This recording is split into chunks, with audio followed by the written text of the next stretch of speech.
I teach people a lot in the workshop. They come thinking they're gonna build a tiny house, and then they walk out mind blown with how their windows are supposed to function. It should all be a part of some level of our education of going from K to 12, that we should have a house that can try to heat itself.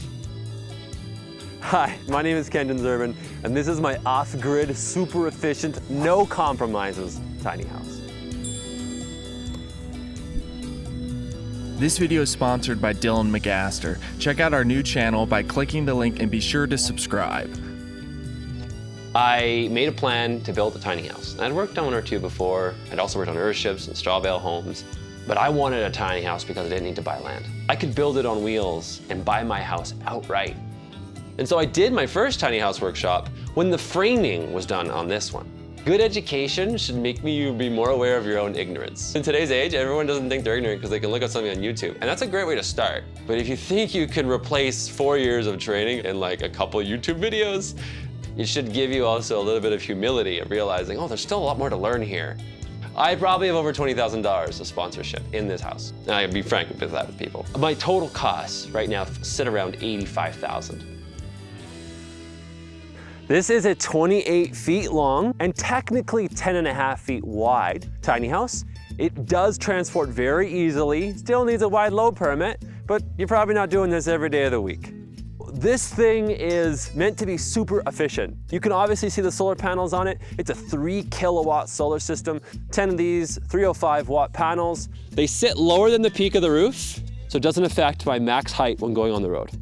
They fold over like this, and then they fold down and open like that.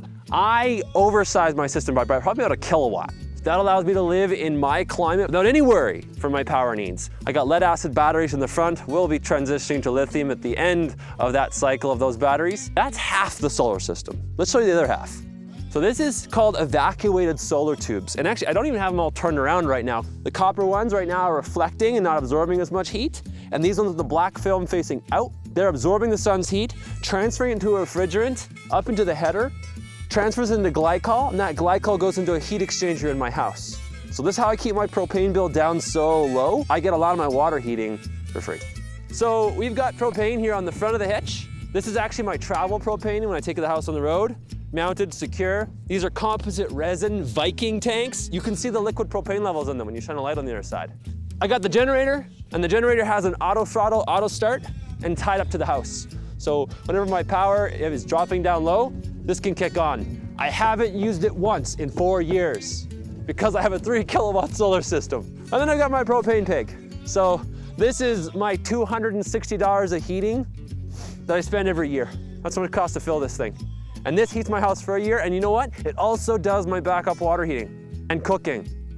That's a lot for $260. This does not move with me. It goes back to the company I rent it from, and I use my travel ones if I'm ever gonna be on the road, but here I sit, still to this day, loving this house, but able to move if I want to.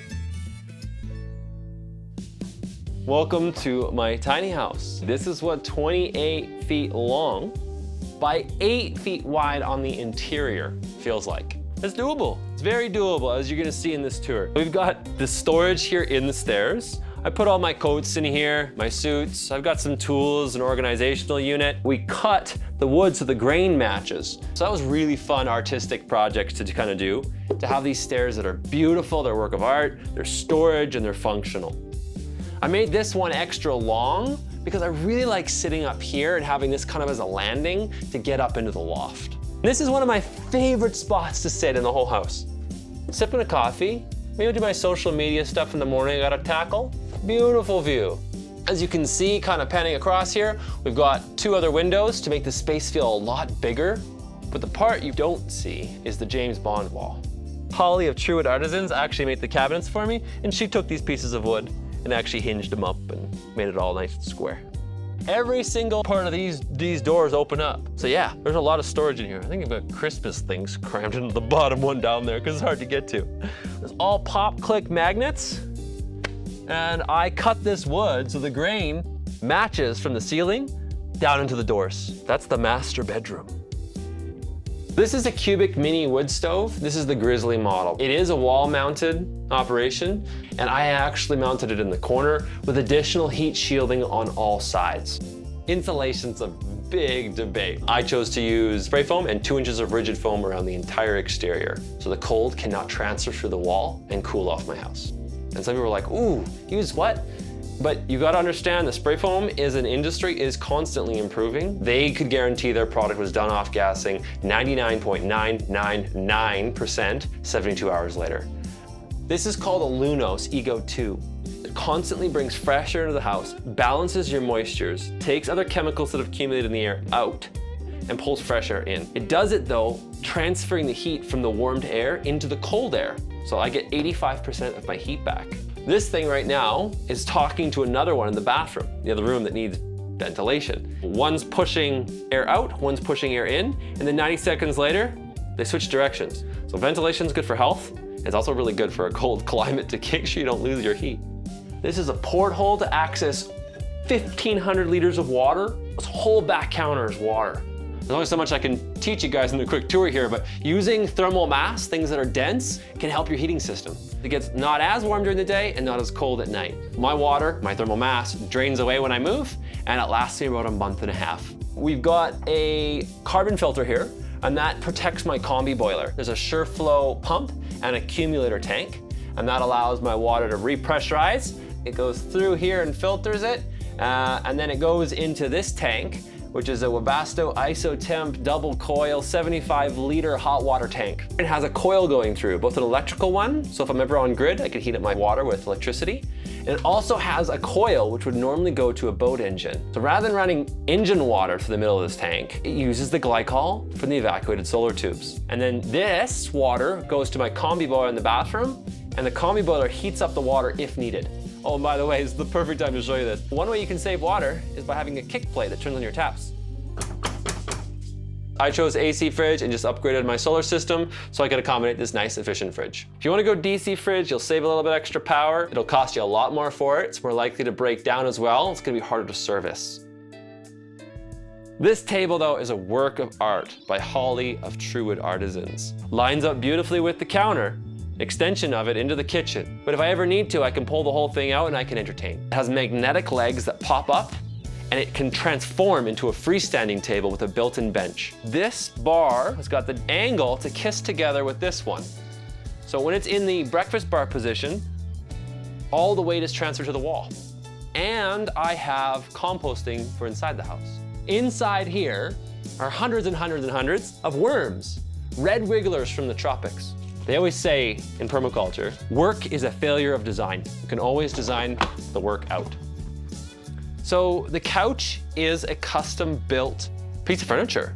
I've got almost 500 liters of water inside the couch that I can repressurize and use throughout the house. So we've got 2 thermostats here. We've got a Viessmann controller, and this is telling me the temperature inside my tubes right now, still 14 degrees, even though the air is 0. This is my Ecobee Thermostat. What's nice is this is connected up to my Wi-Fi and also notifies me on my phone when anything's going wrong with the house from humidity. It's got a carbon monoxide detector and also temperature drops. I've got black iron piping on the door face to act as a ladder. It is on a sliding barnwood door roller. It's got a piece of angle iron and it stops there, and now all of the weight is resting on the angle iron. You don't gotta get $500 rollers. You can get $80 rollers. I've had a few friends stay over as well, then guess. It's got a very nice header here that matches the couch. It is the exact size of a double bed. And that means this is not a loft. This is a bunk bed. So the bathroom has so many functions. I'm gonna leave them on my hand as we go. This is a combi boiler. It's a Navion 150E. It does space heating and it does water heating. This here is a Nature's Head composting toilet. I would say in terms of the Nature's Head toilet, this one is a little harder to clean. I was totally okay with building my own. Bought this thing for my partner at the time. There's a free ebook called the Humanure Handbook. Learn the basic science of it and go ahead and try building your own. We've got the off-grid systems. This is a charge controller. This is a transformer for taking the generator, which can produce 120 and 240 and bring it back down to 120. This is an inverter.